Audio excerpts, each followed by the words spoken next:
difficult to speak about, but really important that we do talk about. For that reason, some of you might find what you're about to hear upsetting, just to let you know. Now, this week is Baby Loss Awareness Week. It's something that sadly thousands of families experience each year. And on Friday, Forget Me Not Children's Hospice are reaching out to local families who've gone through this devastating experience and are giving them an opportunity to commemorate their baby at a special remembrance event at the Peace Hall in Halifax. Earlier on, I spoke to Emma Hill. Emma and her partner, Graham's daughter, Molly, was born at just 23 and a half weeks. Very sadly, Molly died just 24 hours after being born. But Forget Me Not gave the couple and the rest of the family the opportunity to spend precious time with Molly and make memories. I started by asking Emma if she'd share her story with us. Obviously, we fell pregnant, we were really happy, but extremely anxious. Having so many miscarriages, it was just a very daunting time for us. We had an early scan to make sure everything was okay, and everything was. And then we had the 12-week scan, and again, extremely anxious, but told everything was fine. Then we head to the 20-week scan, where we think, right, this is the one. If we get past this, everything's going to be absolutely fantastic. And we found out we were having a little girl, which made my other little girl, Evelyn, extremely happy because she was adamant she was having a baby sister. Yeah, so we got to that part. We found that there was a few calcifications, so we had to go to Leeds for a scan. And when we got to Leeds, we were told that Molly could have an echogenic bowel, which was very mild, but wouldn't really do anything. So we just carried on from there as normal, just took it in a stride. And we thought we'd passed everything. We thought, yep, everything's okay. I still had the generalised anxiety, that I have lost babies before, but we've passed that mark now, so we should be okay. But then at 22 and 6 weeks, I went to the maternity assessment unit as I had a bulging down below, to be told that it was actually the membrane, my sac was protruding. So they thought I was in labour, planned everything, said, we're going to take to a room. They put me in a side room, my husband came. We didn't really know what was going on from that point. We were told, if your baby's born now, if Molly's born now, we won't be doing anything of the gestation. But there's a place in Bradford you can go, which take babies from 23 weeks. We got transferred to Bradford, and we were in there till the Saturday. It was the Sunday, the 28th of March, when we went into hospital, and Molly wasn't born until Saturday, the 3rd of April. And I was just basically on bed rest for a full week, as my sac just kept coming in and out constantly for a week. And Molly was born at 2:16 on the 3rd of April. She was taken straight to neonatal unit, where she was looked after so well. The doctor who came to Molly when she was first born, I'll never forget how he was with her. He was just so gentle, so calming. He was just amazing, absolutely amazing, as all the staff were. I got to see Molly later on, obviously, when she got to the neonatal unit. They had to make sure she was okay. We got to spend a bit of time with her. Sadly, Molly didn't have her lungs developed enough to continue life, and we lost her 24 hours later. All the family did come to get to see her before she passed, it was nice, but I think at that moment you're still just full of hope that this isn't really real. It's not real. It's not going to happen. She's fine. She's on the incubator. She's fine. She's not going to die. She's there. She's breathing. She's fine. But yeah, it wasn't fine, and she did pass away, sadly. What a devastating thing to go through, Emma. Honestly, and also the time scale of that. That was a full week where you were in there waiting. Yeah, it was heartbreaking, to be honest, and I didn't see my daughter or my son for a full week. Just video calls, phone calls, texts. My daughter was without her mum for a full week. She was heartbroken. Yeah, of course, and that's a big thing for a small child. She did get to meet and hold baby Molly, didn't she? She did, yes. When we were handed Molly, and she passed away in our arms, bless her. The nurse, the neonatal nurse that was with us, explained to us that there was somewhere we could go and spend time with Molly, because we honestly didn't know what was going to happen. I honestly thought I was just going to walk out of the hospital with my husband on his own, and that was it. And it was heartbreaking to think that. But she told us we could go to Forget-Me-Not. And I was like, what do you mean? It's just a hospice. It's for children. It's not for babies. It's not for us.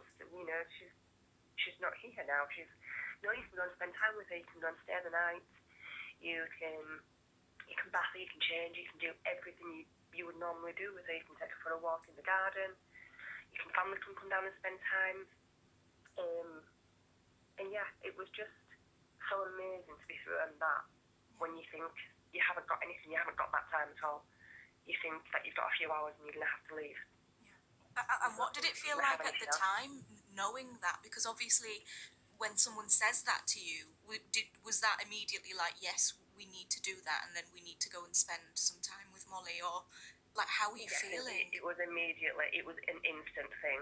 Yeah. It was, we're not just going to... We live in Huddersfield, so for us, it was close to home. It was like bringing Molly home, in a sense. What a wonderful thing as well, because I imagine that as a family you really needed that time with her. Definitely, we did. And Evelyn, she was heartbreaking. She came in, she was smiling. We've got lots of pictures of her holding her, so proud, big sister, she was just looking into her face, and she was, and then after, we're at hospital and we can't make her better. Which just broke my heart more and more. But they did get to spend sometimes with handprints, have lots of pictures, like I said, and hands and footprints. We've still got the memories of them. And is this something that's available to all parents who go through something like this, Emma? This Forget-Me-Not? It should be. Yeah. It should be, but unfortunately there are women that still don't get that. Which is really sad. Yeah. It's there, it's offered for every woman, but I think sometimes it can depend on where you are, what hospital, if the people who are looking after you know that that's there. Because if they don't know that that's there, then they can't tell you that it's there. Which is really sad, because I can hear how that extra time with Molly, how that helped you and how it helped your family come to terms with what was happening. It really did. And it's not just them. We've still got the support now from them. Wow. They are still there for us up to 2 years and beyond if we need it. They are still there no matter what.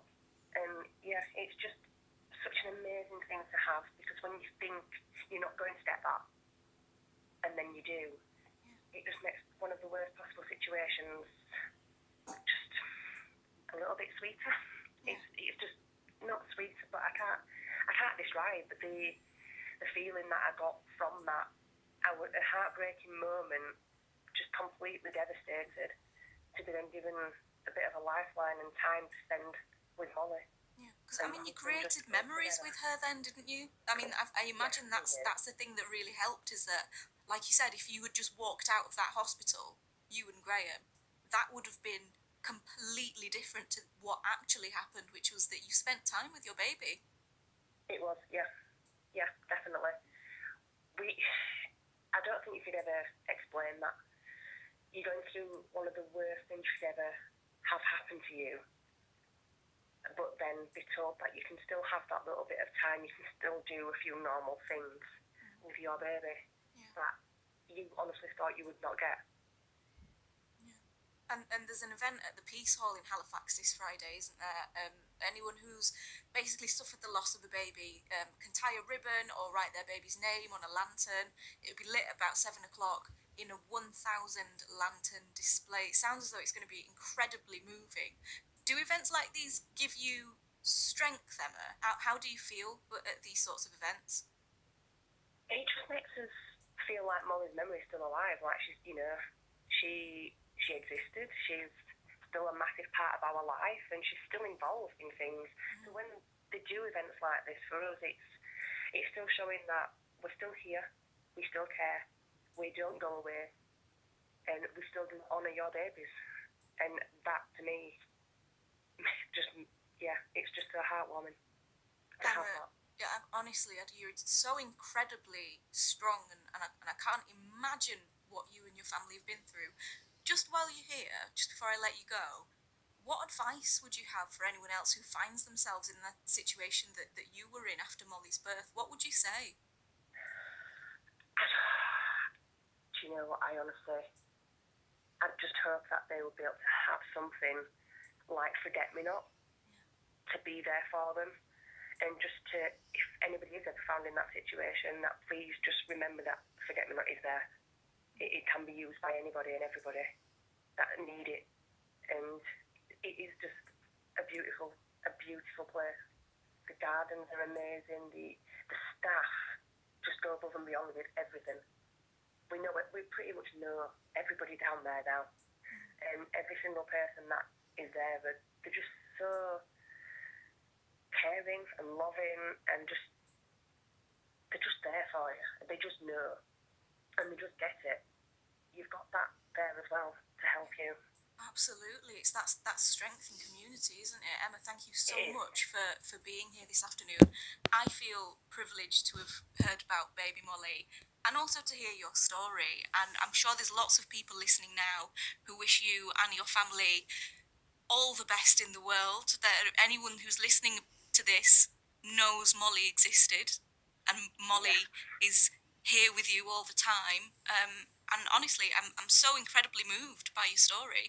That was Emma talking about her experience of losing a baby. This week is Baby Loss Awareness Week, and there's a very special event taking place at the Peace Hall that I was just talking about then.